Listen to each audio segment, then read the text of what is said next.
Movie की शुरुआत Angela नाम की रिपोर्टर और स्कॉट नाम के कैमरामैन से होती है, जो लॉस एंजल्स फायर डिपार्टमेंट पर स्टोरी कवर कर रहे हैं। उन्हें दो फायर फाइटर्स जैक और फ्लेचर को फॉलो करना है। जैक उन्हें पूरे डिपार्टमेंट का टूर कराता है और तभी उन्हें एक इमरजेंसी कॉल आता है और उन्हें जाना पड़ता है। एंजेला और स्कॉट भी उनके साथ जाते हैं। एंजेला बहुत खुश थी क्योंकि अब वो अपनी स्टोरी के लिए उनके काम को भी फिल्म कर पाएगी। वो उस अपार्टमेंट तक पहुंच जाते हैं और वहां का मालिक उन्हें बताता है कि काफी देर से एक रूम से चिल्लाने की आवाजें आ रही हैं। दो पुलिस ऑफिसर्स वहां पहले ही पहुंच चुके थे। ये सब घर के दरवाजे को तोड़ देते हैं। तभी अंदर से एक डॉग निकलकर भाग जाता है। ये सब देखते हैं कि इनके सामने एक बूढ़ी औरत खड़ी है जो बहुत ज्यादा घबराई हुई है और उसके कपड़ों पर खून भी लगा है। ये सब धीरे धीरे उसकी तरफ बढ़ते चले जाते हैं, पर वो बूढ़ी औरत सिर्फ रो रही थी। अचानक वो एक पुलिस ऑफिसर पर हमला कर देती है और बहुत ही बुरी तरह से उसे काटने लगती है। फ्लेचर उसे काबू करने की कोशिश करता है और जैक दूसरे पुलिस ऑफिसर को, जो जख्मी है, उसे यहाँ से बाहर निकालने की कोशिश करता है। लेकिन नीचे जाकर ये देखते हैं कि अपार्टमेंट का दरवाजा किसी ने बाहर से लॉक कर दिया है। अब दूसरा पुलिस ऑफिसर अपनी यूनिट से कांटेक्ट करने की कोशिश करता है, लेकिन उसे कोई भी जवाब नहीं मिलता। बाहर एम्बुलेंस और पुलिस की गाड़ियों का शोर सुनाई देता है, जहां से अनाउंस किया जा रहा होता है कि इन सबको बाहर निकालने की कोशिश की जा रही है। ये उनसे जवाब मांगने की कोशिश करते हैं, लेकिन इन्हें कोई भी जवाब नहीं मिलता। और तभी ऊपर से फ्लेचर नीचे गिर जाता है और बहुत बुरी तरह से जख्मी हो जाता है। उसके दिल की धड़कन बहुत धीरे चल रही होती है। पुलिस वाला ऊपर चेक करने के लिए जाता है और एंजेला और स्कॉट को नीचे ही रुकने के लिए कहता है, लेकिन वो दोनों भी चुपचाप ऊपर चले जाते हैं। ये उसी बूढ़ी औरत के कमरे की तरफ बढ़ते हैं जहाँ से आवाजें आ रही हैं, जिस बूढ़ी औरत ने पुलिस वाले पर हमला किया था। ये दोनों देख रहे होते हैं कि आवाजें कहाँ से आ रही है। तभी एक औरत भागते हुए उनकी तरफ आती है और दीवार से टकरा कर गिर जाती है।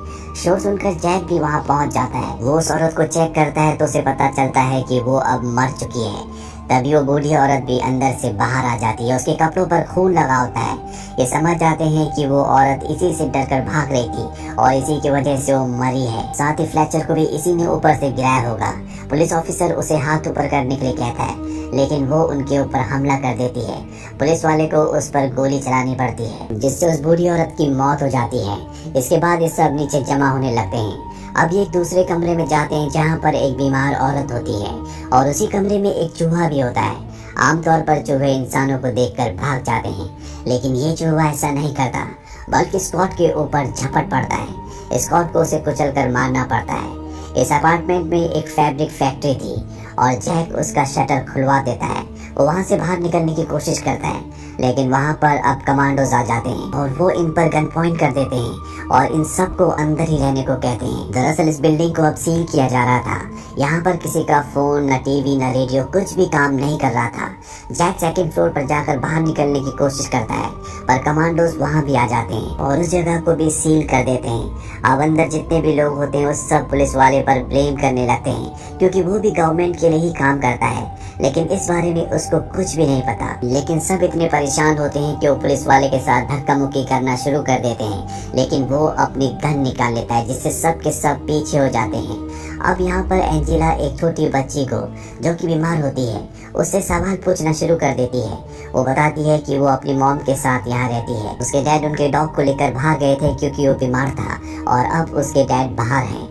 तभी अचानक यहाँ पर फ्लेचर, जो ऊपर से नीचे गिर गया था, जिसके दिल की धड़कन बहुत धीरे चल रही थी, जिसकी हड्डियाँ टूट चुकी थी और इंटरनल ब्लीडिंग हो रही थी, वो भी यहाँ पर आ जाता है और वो सीधा खड़ा होता है। ये देखकर सब डर जाते हैं। जैक और पुलिस वाला उसे पकड़ लेते हैं। यहाँ पर एक जानवरों का डॉक्टर भी होता है जो उसे बेहोशी का इंजेक्शन लगा देता है। डॉक्टर बताता है कि यहाँ पर जितने भी लोग बीमार हैं, इन सब के अंदर रेबीज के सिम्टम्स दिखाई दे रहे हैं, लेकिन इनकी बीमारी रेबीज से कई ज्यादा गुना खतरनाक है, क्योंकि रेबीज का असर दिखने में महीनों लग जाते हैं और ये बीमारी मिनटों में असर दिखा रही है। वहीं दो लोग चुपचाप ऊपर जा रहे होते हैं। एंजेला उन दोनों को पकड़ लेती है। वो उसको बताते हैं कि उनके रूम में एक एंटीना वाला टीवी है और स्कॉट भी उनके साथ अब चला जाता है। ये ऊपर पहुंच जाते हैं, जहां इनके सामने वही डॉग आ जाता है जो बूढ़ी औरत के कमरे से भागा था। वो इन पर हमला करने के लिए आगे बढ़ता है। तभी लिफ्ट से एक और आदमी ऊपर आ जाता है। डॉग उस पर हमला कर देता है और उस आदमी को जान से मार देता है। इसके बाद ये सब के सब उस रूम में जाते हैं जहाँ पर टीवी होता है। ये टीवी को ऑन करते हैं। जिसमें न्यूज में बताया जा रहा होता है कि इस बिल्डिंग को सील कर दिया गया है और सभी लोगों को बाहर निकाल दिया गया है। ये न्यूज सुनकर ये समझ जाते हैं कि इन्हें अब यहाँ से बाहर नहीं निकाला जाएगा, क्योंकि इन्हें क्वारंटीन कर दिया गया है। यहाँ पर लाइट भी चली जाती है, चारों तरफ अंधेरा हो जाता है और तभी इन्हें किसी की आहट सुनाई देती है और अगले पल एक औरत भागती हुई आती है और इन पर हमला कर देती है। स्कॉट एंजेला को बचाने के लिए अपने कैमरे से उस औरत को मार मार कर खत्म कर देता है। अब ये सब के सब नीचे आ जाते हैं और इन्हें पता चलता है कि अंदर सीडीसी की टीम आने वाली है, यानी कि सेंटर फॉर डिजीज कंट्रोल। वो लोग अंदर आकर इन सब का ब्लड टेस्ट करेंगे, लेकिन वहाँ पर जो जानवरों का डॉक्टर होता है वो उन्हें बताता है कि रेबीज में ब्लड का टेस्ट करने से कुछ फायदा नहीं होता, उन्हें ब्रेन सैंपल लेना होगा। पुलिस वाला उसे चुप करा देता है। अब जो इस बिल्डिंग का मालिक होता है उससे पूछा जाता है कि यहाँ पर सबसे ऊपर कौन रहता है। वो बताता है कि सबसे ऊपर एक आदमी रहता है, लेकिन 1 महीने से मैंने उसे नहीं देखा। तभी सीडीसी की टीम वहाँ पर आ जाती है और वो कैमरा बंद करवा देते हैं। वो एक कमरे में सभी बीमार लोगों को टेस्ट करने के लिए ले जाते हैं, पर सीडीसी की टीम के मना करने के बाद भी स्कॉट और एंजेला साथ वाले कमरे से चोरी से सब शूट कर रहे होते हैं। वो देखते हैं कि सीडीसी की टीम एक ड्रिल से फ्लेचर के हेड में छेद कर रही है, यानी कि जानवरों के डॉक्टर की बात बिल्कुल सही थी। उन्हें ब्लड सैंपल नहीं बल्कि ब्रेन सैंपल चाहिए, इसीलिए ब्रेन में होल कर रहे होते हैं। फ्लेचर के ब्रेन में होल करने के बाद भी उसके अंदर बहुत शक्ति होती है और वो जानवरों के डॉक्टर को काट लेता है। ये देखकर यहाँ से सीडीसी की टीम बाहर निकलने लगती है। जानवरों का डॉक्टर भी उनके साथ बाहर निकलने लगता है, लेकिन उसे बताया जाता है कि उसे भी काट लिया गया है, यानी कि अब वो भी इन्फेक्टेड है। हालांकि वो कहता है कि मैं बिल्कुल ठीक हूँ, पर अगले पल वो अपने मुंह से खून उगल देता है और दरवाजे को तोड़ने लगता है। पर तभी यहाँ पर जैक आकर शटर को बंद कर देता है। इसके बाद जैक सीडीसी के एक मेंबर से पूछता है कि ये सब क्या हो रहा है। वो बताता है कि उसके पास जानवरों के एक डॉक्टर का कॉल आया था, जिसके पास एक बीमार डॉग को लाया गया था, जिसे बहुत ही खतरनाक बीमारी थी। उस बीमारी के बारे में हमें कुछ भी पता नहीं था। उस डॉग के गले में एक पट्टा था जिस पर यहाँ का एड्रेस था। जब हमने इन्वेस्टिगेशन की तो हमें पता चला कि ये डॉग एक छोटी बच्ची का है जिसका नाम ब्रायना है। दरअसल ये उसी बीमार बच्ची की बात कर रहे होते हैं जो पहले से इस घर में है, जिसके पिता उसके बीमार डॉग को लेकर डॉक्टर के पास गए थे।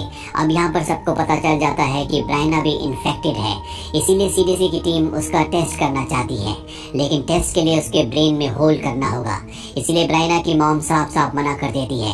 वो कहती है मैं अपनी बेटी का टेस्ट नहीं करने दूंगी। यहाँ पर मौका देखकर ब्रायना अपनी मॉम को काट लेती है और यहाँ से भाग जाती है। ये सब के सब सेफ्टी के लिए उसकी मॉम को बांध देते हैं और अब ये ब्रायना को ढूंढने के लिए निकल जाते हैं। ये उसी बूढ़ी औरत के कमरे में जाते हैं जिसे पुलिस वाले ने गोली मारी थी, लेकिन वहाँ पर उसकी डेड बॉडी नहीं होती। ये देखकर सब के सब चौंक जाते हैं। अब ये ब्रायना को ढूंढने लगते हैं। वो एक कॉर्नर में छुपी हुई होती है। मौका देखकर वो पुलिस ऑफिसर को भी काट लेती है। ये देखकर सब यहाँ से भागने लगते हैं, पर तभी इनके सामने वो बूढ़ी औरत जिसे गोली मारी गई थी वो खड़ी हो जाती है। वो इनके ऊपर हमला कर देती है, पर जैक उसे हथौड़े से मार गिरा देता है। अब इस सब के सब नीचे की तरफ भागने लगते हैं। तभी ये देखते हैं कि उस कमरे के अंदर जिसका शटर बंद किया गया है, जिसके अंदर सभी इन्फेक्टेड लोग हैं, वो बाहर आने की कोशिश कर रहे हैं। जैक उस शटर को बंद करने की कोशिश करता है, लेकिन उसका कोई फायदा नहीं होता। इसीलिए अब सबको ऊपर की तरफ भागना पड़ता है। अब ये अपने आप को एक कमरे में बंद कर लेते हैं। तभी इनके सामने एक लड़की आती है जिसके हाथ से खून निकल रहा होता है। ये देखकर एक आदमी बहुत डर जाता है और वो खिड़की से कूदने की कोशिश करता है, पर तभी सामने से कमांडो जो इन पर नजर रखे हुए थे वो उस पर गोली चलाकर उसे मार देते हैं। इसके बाद वो कमरे में फायरिंग करना शुरू करते हैं, लेकिन ये सब किसी तरह से उस कमरे से निकल जाते हैं। अब जो इस पूरी बिल्डिंग का मालिक होता है वो इन्हें बताता है कि यहाँ से निकलने का एक रास्ता है और वो है नीचे गटर का पाइप, पर उसके लिए इन्हें एक कमरे से कीज लानी होगी। मकान मालिक जब इन्हें बता ही रहा होता है कि तभी सीडीसी का एक एम्प्लॉय जिसे इन्फेक्शन हो चुका है, यानी कि वो भी इन्फेक्टेड है, वो उसे काट लेता है। हालांकि उसकी पत्नी उसे बचाने की कोशिश करती है, लेकिन यहाँ पर इन्फेक्टेड लड़की आ जाती है और वो उसकी पत्नी को भी काट लेती है। अब ये तीनों के तीनों यानी कि एंजेला, स्कॉट और जैक इन्हें यहाँ पर बंद करके कीज ढूंढने के लिए निकल पड़ते हैं, पर इनके सामने बहुत सारे इन्फेक्टेड लोग आते हैं जिन्हें मारते हुए ये आगे बढ़ना शुरू कर देते हैं और उस रूम तक पहुँच जाते हैं जहाँ पर कीज है। यहाँ पर बहुत सारी कीज होती हैं, इसीलिए सभी कीज को लेकर अब नीचे की तरफ बढ़ना शुरू करते हैं, जहाँ से नाले के थ्रू इस जगह से बाहर निकल सकते हैं। लेकिन जैसे जैक दरवाजा खोलता है तो यहाँ का जो मकान मालिक है जो कि अब इन्फेक्टेड है वो जैक को मार देता है और बहुत सारे लोग अब जो इन्फेक्टेड है वो भी ऊपर की तरफ आ रहे होते हैं। इसीलिए इन दोनों को ऊपर की तरफ बढ़ना पड़ता है और ये ऊपर बढ़ते बढ़ते उस कमरे तक पहुंच जाते हैं जो इस बिल्डिंग का आखिरी यानी कि टॉप का कमरा है। इनके पास जो कीज होती है उसमें से एक की इस कमरे की भी होती है और जब ये इस कमरे के अंदर दाखिल होते हैं तो ये देखते हैं कि यहाँ पर किसी तरह का एक्सपेरिमेंट चल रहा था।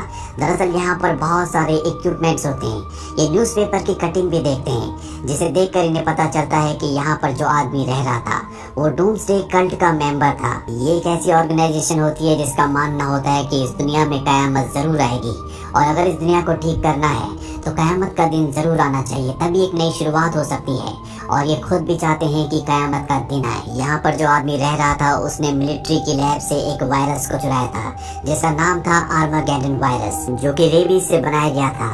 ये वायरस बहुत खतरनाक था क्योंकि ये बहुत जल्दी फैलता था। अभी भी दरवाजा खुलने की आवाज आती है और ये अपने कैमरे का नाइट विजन मोड ऑन कर देते हैं। ये देखते हैं कि सामने से वही इन्फेक्टेड आदमी जो पिछले 1 महीने से यहाँ पर बंद है वो इन्हें मारने के लिए यहाँ पर दाखिल हो चुका है, पर अंधेरा होने की वजह से वो इन्हें देख नहीं पा रहा होता। स्कॉट से आवाज हो जाती है और वो स्कॉट को हथौड़े से मार देता है। एंजिला जब अपने साथी को मरा हुआ देखती है तो वो भी चिल्ला पड़ती है। इन्फेक्टेड आदमी को पता चल जाता है कि वो कहाँ पर है, वो उस पर हमला कर देता है। एंजिला के हाथ से उसका कैमरा गिर जाता है। वो अंधेरे में कैमरा ढूंढने के लिए आगे बढ़ती है लेकिन तभी वो इन्फेक्टेड आदमी उसे पीछे से खींचकर अपने साथ ले जाता है और यहीं पर ये कहानी खत्म हो जाती है।